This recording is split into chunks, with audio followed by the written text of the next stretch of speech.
السلام عليكم ورحمة الله وبركاته. الحمد لله والصلاة والسلام على رسول الله وعلى آله وصحبه أجمعين ومن تبعهم بإحسان إلى يوم الدين أما بعد. সম্মানিত ভিউয়ার্স, দর্শক শ্রোতাবৃন্দ, আমরা ফুলসিরাত পর্ব ৬৪-তে আজকে আলোচনা করব ওই সমস্ত গুনাহ নিয়ে যে গুনাহগুলোর দ্বারা মানুষ ফুলসিরাত থেকে পড়ে জাহান্নামে পড়ে যাবে, ফুলসিরাত থেকে পড়ে জাহান্নামে পতিত হবে। এই গুনাহগুলোর প্রথম গুনাহ হলো যে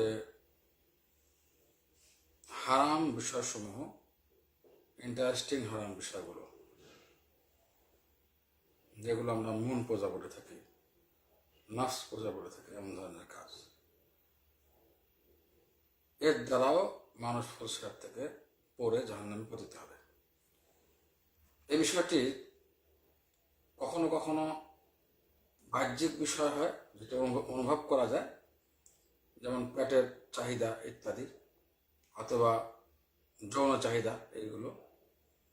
আর কখনো কখনো এই বিষয়গুলো মানবিক হয়, অর্থাৎ আভ্যন্তরীণ বিষয়, যেমন নাকি কারো লোভ লালসা, পদের লোভ, অথবা প্রকাশ হওয়ার ইচ্ছা, অথবা প্রতিশোধ নেওয়ার ইচ্ছা, এগুলো। এই দুটো জিনিসই মানুষের মন পূজা, নফসের গোলামি, আনুগত্য। তো এইসব জিনিসের দ্বারা কি হবে, মানুষ জাহান্নাম থেকে, ফুলসিরাত থেকে পড়ে জাহান্নামে পতিত হবে। সহি একটি হাদিস, যে সহি তরগিবের 52 নম্বর হাদিস, শেখ আলবানী সহি বলেছেন, রাসূলুল্লাহ সাল্লাল্লাহু আলাইহি ওয়াসাল্লাম থেকে বর্ণিত আবি বাজ্জার হাদিস রাদিয়াল্লাহু আনহু, তিনি মহানবী সাল্লাল্লাহু আলাইহি ওয়াসাল্লাম থেকে বর্ণনা করেন যে আল্লাহ বলেন, আমি তোমাদের জন্য ভয় পাচ্ছি যেসব বিষয়, তার মধ্যে অন্যতম হলো যে হারাম হোক আর হালাল হোক, দুনিয়ার ইন্টারেস্টিং বিষয়গুলো, দুনিয়ার স্বাদের বিষয়গুলো, সেটা পেট বিষয়ক হোক অথবা যৌন চাহিদা বিষয় হোক। পেটের চাহিদা অথবা যৌন চাহিদা হারামও হতে পারে, হালাল হতে পারে। এখানে হালাল পথে পেটের চাহিদা মেটানো অথবা যৌন চাহিদা মেটানো, অথবা হারামভাবে, এগুলোর ভয় পাচ্ছে। আরেকটা হলো অমদুল্লাতিল হাওয়া, মন বা নফস যেটা আছে, নফস যে গুনাহগুলো করবে, যে গুনাহগুলো মানুষের নেকামল নষ্ট করে দেয়, নফস বা মন যে গুনাহগুলো করবে, কুপ্রবৃত্তি, এই যে গুনাহগুলোর দ্বারা মানুষের নেকামল নষ্ট হয়, এগুলোর ভয় পাচ্ছি। তো এগুলোর কিছু উদাহরণ দেই আমি, যেখানে শেখ ডক্টর মোহাম্মদ নাঈম রাহিমাহুল্লাহ তিনি দিয়েছেন। যেমন হারাম ইন্টারেস্টিং বিষয় হলো ব্যভিচারী, অথবা সমকামিতা, অথবা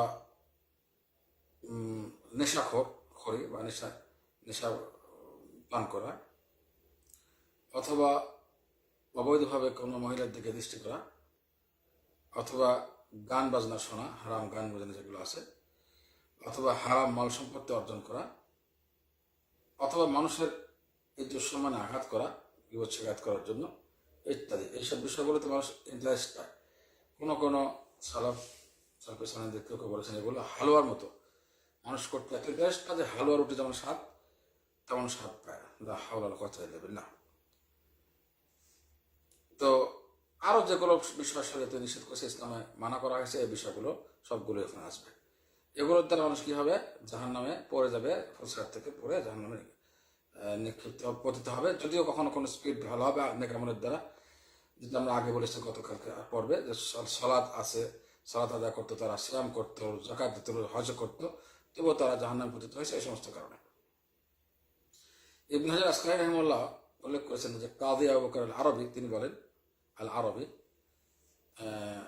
কাজী আবু বকর আল আরবি বলেন যে জাহান্নামের আশেপাশে যে ইয়েগুলো থাকবে, হুকগুলো থাকবে, একেবারে বক্র, কিডন্যাপ করার জন্য মানুষদেরকে, যারা নাকি ফুলসিরাত অতিবাহিত হবে বা যাবে, অতিক্রম করবে, তাদেরকে কিডন্যাপ করার জন্য যে আংটা বা হুক থাকবে, এই হুক আংটাগুলো ওই যে মানুষের মন পূজারই প্রতিরূপ, মানুষের মন পূজা যে ইন্টারেস্টিং বিষয়গুলো দুনিয়াতে এগুলো, ওগুলো একটা প্রতিরূপ হবে, আর কিছু না।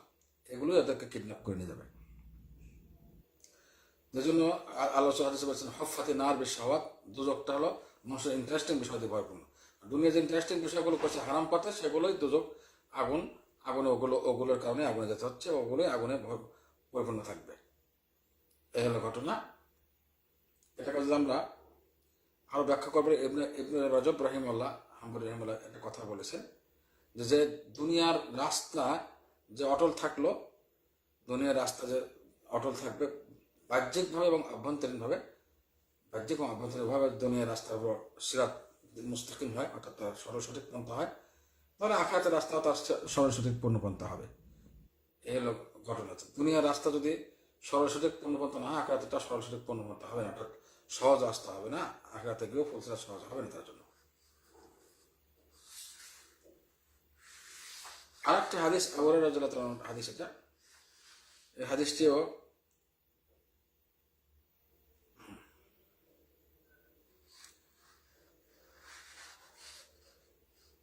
হাফেজ ইবনে রজব হাম্বলি উল্লেখ করেছেন কিতাব জাহান্নাম থেকে ভয় দেখার কিতাবে, যে মানুষ ইনমা তুখতাফুন নাস বিআমালিহিম, আমল হিসেবে মানুষকে কিডন্যাপ করা হবে, যার অর্থাৎ বদামল হিসেবে, যার বদামল যত বেশি তার কিডন্যাপ তত বেশি হবে। ওই যে আংটা হোক জাহান্নাম যেগুলো আছে, যেগুলো আলোচনা আগের পর হয়ে গেছে, এগুলো তাকে কিডন্যাপ করে নিয়ে ধরে আটকে রাখবে, যেতে দেবে না, পার হতে দেবে না। তো এখানে সাহাল ইবনে আবদুল্লাহ তুস্তারি, একজন সালাফ, তিনি বলেছেন যে যার রাস্তা দুনিয়া সূক্ষ্ম হবে তার আখিরাতের ফুলসিরাত প্রশস্ত হবে, আর যার রাস্তা দুনিয়া প্রশস্ত হবে আখিরাতের ফুলসিরাত সূক্ষ্ম হবে। তার মানে কি? এর অর্থ বর্ণনা করেছেন ইবনে রজব হাম্বলি রাহিমাহুল্লাহ, এই কথা অর্থ বর্ণনা করেছে, উল্লেখ করেছেন যে অর্থ হলো যার দুনিয়া সূক্ষ্ম, অর্থাৎ সে শরীয়ত মানতে গিয়ে, ইসলাম মানতে গিয়ে হারাম ত্যাগ করে আল্লাহ এবং রাসূলের আনুগত্য করতে গিয়ে রাস্তা সংকীর্ণ হয়ে গেছে, তার আখিরাতের রাস্তা অনেক প্রশস্ত হবে, তার প্রশস্ত অনেক বড় হবে, প্রশস্ত হবে, চলা সহজ হবে। যার দুনিয়ার রাস্তা অনেক প্রশস্ত হয়েছে সবগুলো হারাম কাজের মাধ্যমে, হালাল কাজ, আল্লাহ এবং রাসূলের আনুগত্য না করে হারাম কাজ বৃদ্ধি করে অনেক প্রশস্তভাবে চলেছে, মন পূজা করে, গোলামি, নফসের গোলামি করে, তার আখিরাতের রাস্তা একবার চিকন চিকন হবে, এমনকি চুলের চেয়েও চিকন সূক্ষ্ম হবে, যা চলা অসম্ভব হবে, ওখান থেকে পারি হয়। ইবনে তাইমিয়া, শাইখুল ইসলাম তাইমিয়া রাহিমাহুল্লাহ বলেন যে দোজক শাহওয়াত বা ইন্টারেস্টিং জিনিস দিয়ে ভরপুর, পরিপূর্ণ, এবং এই কারণেই জাহান্নামে তারা যাচ্ছে। জাহান্নামে এগুলো নিয়ে, ইন্টারেস্টিং বিষয় নিয়ে যাবে। জান্নাত হলো কষ্টের জিনিস দিয়ে পরিপূর্ণ। কষ্ট মানে দুনিয়ার সালাত পড়তে কষ্ট, রোজা রাখতে কষ্ট, সিয়াম আলাদা করতে কষ্ট, হজ করতে কষ্ট, আল্লাহ এবং রাসূলের কথা মেনে চলতে কষ্ট, হারাম থেকে বাঁচতে কষ্ট, এই কষ্ট নিয়েই তারা জান্নাতে প্রবেশ করবে। সুবহানাল্লাহ। সুতরাং দুনিয়া কষ্ট করলে, দুনিয়া শরীয়ত মেনে চললে এবং হারাম জিনিস থেকে দূরে থাকার কষ্ট যদি কেউ করে, আখিরাতে গিয়ে কষ্ট হবে না। এবং দুনিয়া যদি পথটাকে সূক্ষ্ম করে ফেলে, অর্থাৎ হারাম কাজ ত্যাগ করে ছোট করে ফেলে, আখিরাতের রাস্তা প্রশস্ত হবে। আর যদি দুনিয়া এই উল্টাটা করে, তাহলে উল্টাটা ভোগ করতে হবে। আল্লাহ তাআলা আমাদের সবাইকে সবার গুনাহ মাফ করে দিন, এবং আল্লাহ তাআলা আমাদের সবাইকে শরীয়ত অনুসারে চলার তৌফিক দান করুন, হারাম কাজ থেকে দূরে থাকার তৌফিক দান করুন, এবং আখিরাতে আমাদেরকে আল্লাহ তাআলা সব কিছু মাফ করে দিয়ে, গুনাহ সমূহ মাফ করে দিয়ে সহজে ফুলসিরাত পারি হওয়ার তৌফিক দান করুন, এবং সমস্ত গুনাহ যেগুলো দ্বারা মানুষ ফুলসিরাতে থেকে জাহান্নামে পতিত হবে, এই সমস্ত গুনাহ থেকে দূরে থাকার তৌফিক আল্লাহ সবাইকে দান করুন। আল্লাহ তাআলা আমাদের সবাইকে সঠিক দিন জেনে আমল করে আমাদের তৌফিক দান করুন। আমিন। ওয়া আখিরু দাওয়ানা আলহামদুলিল্লাহি রাব্বিল আলামিন। আসসালামু আলাইকুম ওয়া রাহমাতুল্লাহি ওয়া বারাকাতুহু।